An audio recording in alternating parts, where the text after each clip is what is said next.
Hey there. So, you know how everyone thinks business analysis is this super boring spreadsheet filled nightmare? Well, I'm here to tell you it's actually pretty wild in its own special way, you know? Picture this. You're sitting in a meeting room, right? And someone's talking about, well, optimizing business processes for the millionth time. And you're just sitting there thinking, yeah, I'm basically a corporate detective because, that's what we actually do. We're basically Sherlock Holmes in business casual. So here's the thing about being a business analyst. We're kind of like those people who translate alien languages in sci-fi movies. You know what I mean?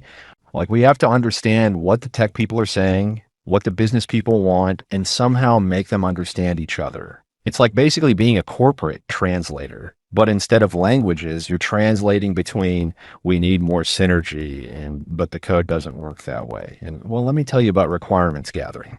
It's basically like trying to nail jelly to a wall while everyone watches and gives their opinion about your jelly nailing technique. You're sitting there with stakeholders who are like, we want something amazing. And you're like, okay, but what does amazing mean exactly? And they're just, amazing. So the thing is, we spend a lot of time making these really detailed documents that nobody reads. I mean, seriously, we could probably slip in and then everyone does the Macarena in the middle of a business requirements document. And I bet nobody would notice for 3 months. And don't even get me started on data analysis.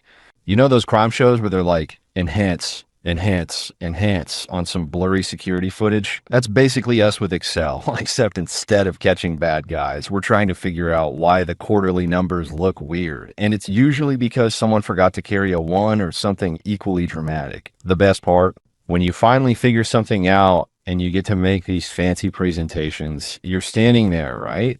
Showing these beautiful charts and graphs. And someone always asks, but can you make it pop more? What does that even mean?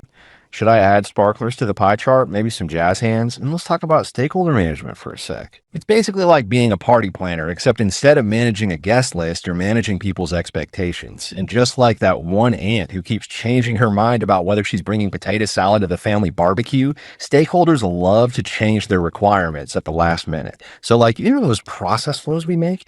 They're basically like trying to map out your friend group's drama, but with more boxes and arrows. And just when you think you got it all figured out, someone's like, oh, but what about this edge case that happens once every leap year when Mercury's in retrograde? The tools we use are pretty interesting too. You've got your Jira, your Confluence, your Visi. It's like having a utility belt, but instead of fighting crime, you're fighting inefficiency. Although sometimes it feels like you're fighting the tools themselves. Has anyone ever actually finished a Visio diagram without wanting to throw their computer out the window? But you know what? At the end of the day, it's actually pretty rewarding. When you see a process you've streamlined actually working, or people actually understand your documentation, it's kind of like winning a small Olympic medal, a really small one. Maybe not even metal, probably plastic, but still.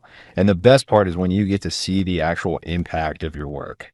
When that thing you analyzed and documented and presented actually helps someone do their job better. It's like, yeah, I'm basically a business superhero, just, without the cape. Although maybe we should start wearing capes. Might make those status meetings more interesting. So yeah, that's basically what being a business analyst is all about. It's part detective, part translator, part therapist, and part magician.